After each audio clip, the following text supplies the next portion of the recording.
It's a dream hunt for most guys, there's no doubt. And most guys don't even have a polar bear on their radar. So to the average hunter in North America who's thinking about going on a dangerous bear hunt, it's an Alaskan brown bear hunt or it's nothing.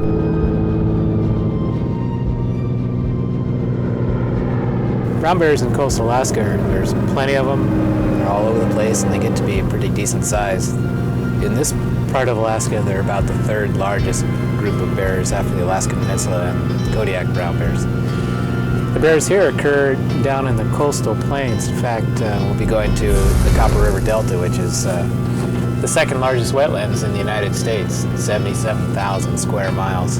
But they don't call it wetlands for nothing.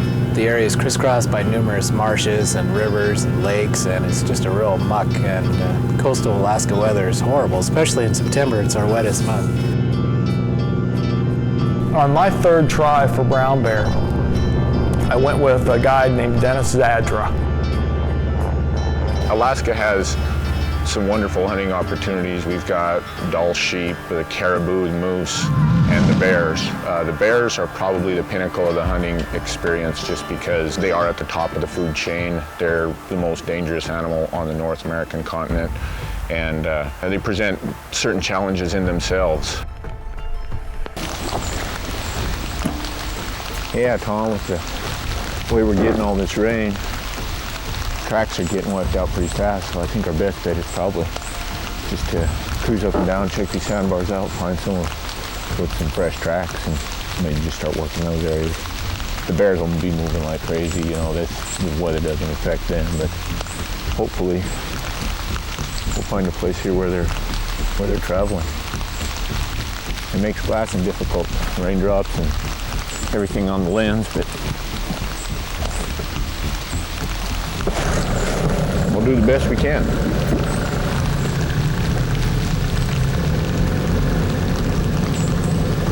We had atrocious weather. I mean, it was sunny when we flew in, and the next day it rained, and it rained the entire hunt, poured the entire hunt, and we could not find a track day after day because the tide, you got 10, 11, and 12-foot tides in those areas where the tide just washes away the tracks, and you try to look for tracks on low tide, and we were using a little Zodiac boat and a small motor, and we would run up the river looking for tracks when the tide was down, and then try to get hunkered in, and it would rain the entire time.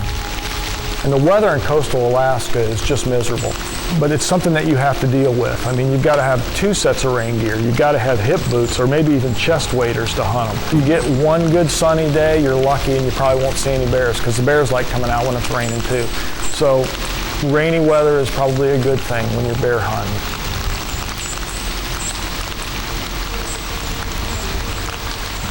I remember when we finally started to have some luck, we saw some brown bear tracks on the side of the river, and we followed them for a while, and all of a sudden there were some birds.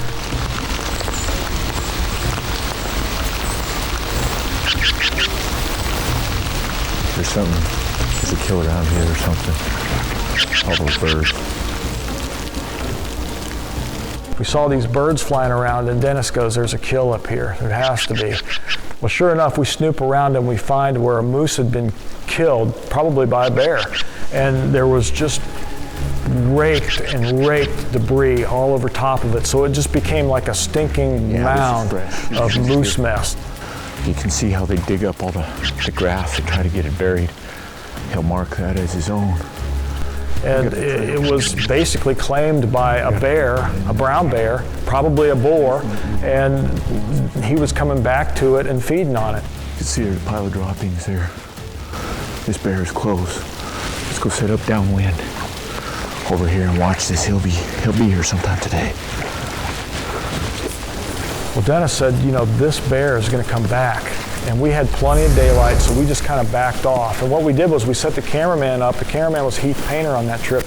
We set him up, and basically we just draped this big camouflage sheet over him, and he cut a hole in it for the lens. And then I moved ahead of him about 20 yards, and we just watched and listened. And it was probably only about 20 minutes, and I'll never forget it. I heard splash, splash, splash. You could just tell it was the bear. He was coming.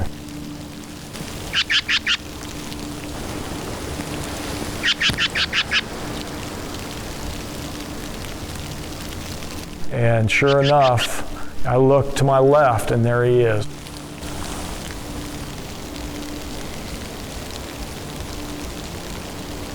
And then he just all of a sudden just stands up on his hind legs and he looks. He looks right into the camera, which a lot of people that see the hunt, they think he's looking at me, but I'm ahead of the camera. So the bear is actually looking at the camera.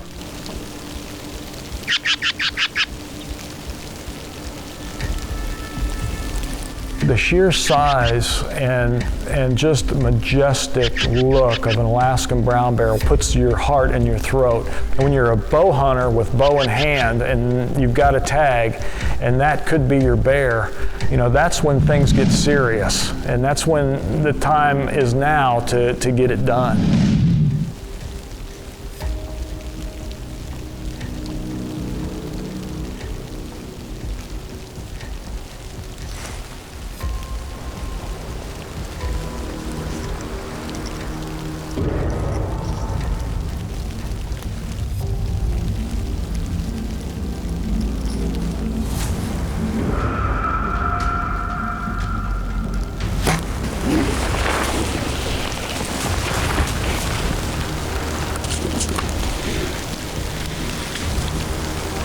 Good hit, Tom.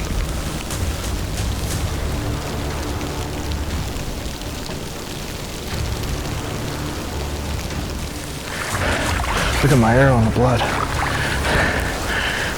Look at all the foam. Lunged him.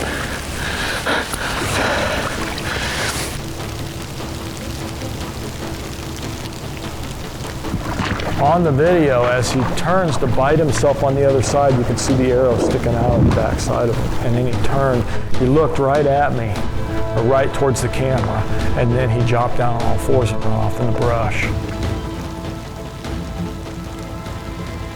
200 yards later, I had my brown bear. And I'll never forget it. It was the first bear that Dennis Zadra had guided with a bow.